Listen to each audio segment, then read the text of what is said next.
పైసలు అనుకున్నాం, మా అమ్మకి దూరం అయిపోయిన సాడ్. I understand Vasu. నేను కూడా 4 ఏళ్ళు ఇల్లు వదిలిపెట్టున్నా.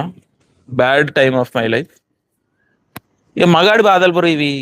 ఇక నీకు చెప్పుకుంటే కడుపు ఏమంటారు, కడుపు దించుకుంటే కాలు మీద పడ్డది అంటారు కదా, అది వాస్తవం.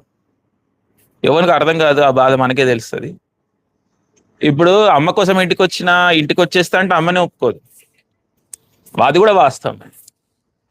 అమ్మ కూడా నువ్వు బాగుండడం అంటే ఏందమ్మా అని అడిగితే, నీకు డబ్బులు ఉంటే బాగుంటావు బేటా, ఎవరి కిందికి పోవాల్సిన అవసరం ఉండదు, ఓ ముద్ద తింటావు, ఓ ముద్ద ఎవరికైనా పెట్టగలుగుతావు, పెట్టే పొజిషన్లు ఉండాలి కానీ తీసుకునే పొజిషన్ ఉండదు బేటా అంటారు అమ్మ. సో అమ్మ బాధపడుతున్నా, అమ్మకు దూరంగా ఉన్నావని అమ్మకి తెలుసు, అమ్మకు దూరంగా ఉన్నావని నువ్వు బాధపడుతున్నావని అమ్మకి తెలుసు. బట్ అమ్మ స్టిల్ నేను దూరంగా ఉన్నామని చెప్తుంది. ప్రపంచం అట్లా అయిపోయింది ఈరోజు. డబ్బు లేకపోతే విలువ లేదు అన్న ఒక ఒక ఒక ఒక ఒక ఒక వరల్డ్ లో బతుకుతున్నారు. బట్ ఇక ఇది I can't speak on behalf of other people. I can't speak on behalf of other people. But you decide what's important for you. If you think the money you have made there is enough, వచ్చేసాయి. లేదు ఇంకా కావాలంటుండు, ఓ 2 ఏళ్ళు ఉండిరా. But జాగ్రత్త. I love you, అంతే.